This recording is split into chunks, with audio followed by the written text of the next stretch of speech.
welcome to part 2 of carp catchers. Unfortunately we're inside today, but I'm going to show you how to set up the carp rod from the beginning. If you can just imagine that we're on a full setup. Unfortunately it's half. First of all is the reel. Now I'm using an old-fashioned dowie bait runner. The clutch on the new reels today is set and located at the top of the spool, which we've got a video that explains about that on YouTube. So because it's a short video, we're going to cut it short, learn how to set the clutch, take it off a couple of turns at the back.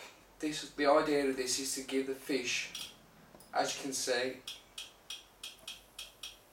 it lets it slowly take line. The idea of it is if it bolts, or it tries to snag you, or kites off right or left, it's got no chance of snapping you. And you can also take it off bit by bit, so it still holds a firm grip on there without having to touch the bait runner and letting it free line too much, causing slip hook or causing the line to slacken for the hook to fall out the mouth. So it's able to knacker itself out nice and slow, so then you're able to bring it in, and that's the idea behind the clutch and using fish play. Next thing is the bait runner on the reel, which every carper must have. It's a simple switch that you flip. The setting on the new reels is at the back where that's my clutch. My setting's underneath here. So we're just going to twist that, and you just let the line. Now that's just right to let it take line like that as it go through the setup that you're running on. So that's the bait runner sorted. So now we're just going to have a look at the setup of the actual rig. I'm going to thread the line through, like I said. It's only half a rod, but if you can imagine it's a full rod. First of all, 2-ounce bomb. Nice big wide open ring. I'm going to slide that onto the main line.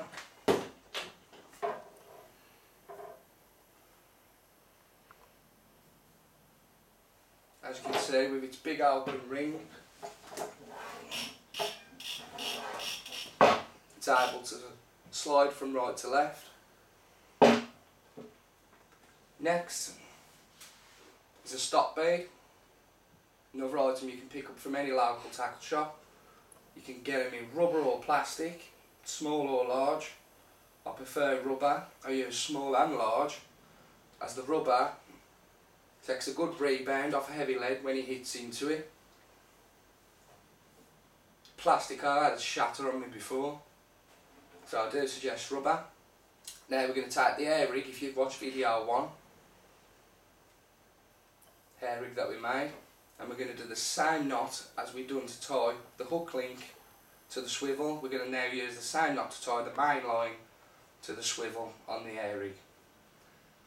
So we're going to twist it over itself, back through the eye of the swivel again.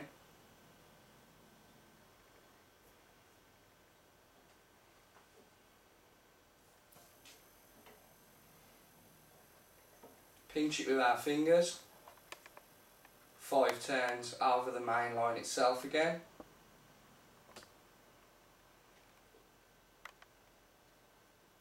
Release our fingers, push it through the hoop we've made, bring it up to the base of the swivel, like so. Dampen down the knot. Always remember to damp down your knots. Pull tight. Perfect grinner knot, indestructible knot. We're going to trim off, leaving just a little bit on this, just in case the fish does pull through anymore, but it's never happened, but it's always best to be safe than sorry. And there we have it, that's the sliding lead setup. Fast, simple, basic, and I still use that setup myself today. Now and again, not all the time, or if I get 4 rods out, which you need 2 rod licenses for 4 rods now, as the rules have changed, another rip off. But as you can see, free line stops against the bead. The idea of it is when the rod's sitting up on the setup, the lead, once casted out, sits on the bottom of the lake bed or pond.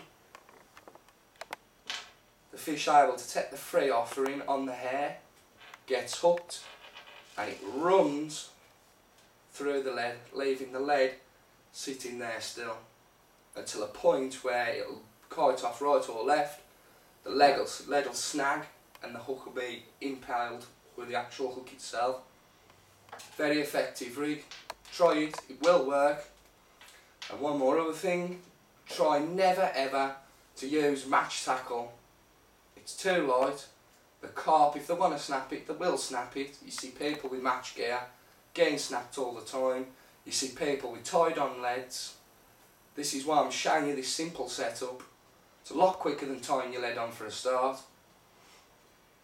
And if the lead snaps, you're going to end up leaving a 2-ounce bomb, or 3-ounce or 4-ounce, whatever ounce it is, leaving in the fish's face. It's going to take ages to deteriorate, it ain't nice. Don't do it. Try this setup I've given you. Sliding lead, effective. If it snaps, the air rig will be left with the fish, which will crumble away, but the lead will break off the main line. Okay, so give that a go. Thanks for listening to Carp Catchers, and we'll see you next time. Bye.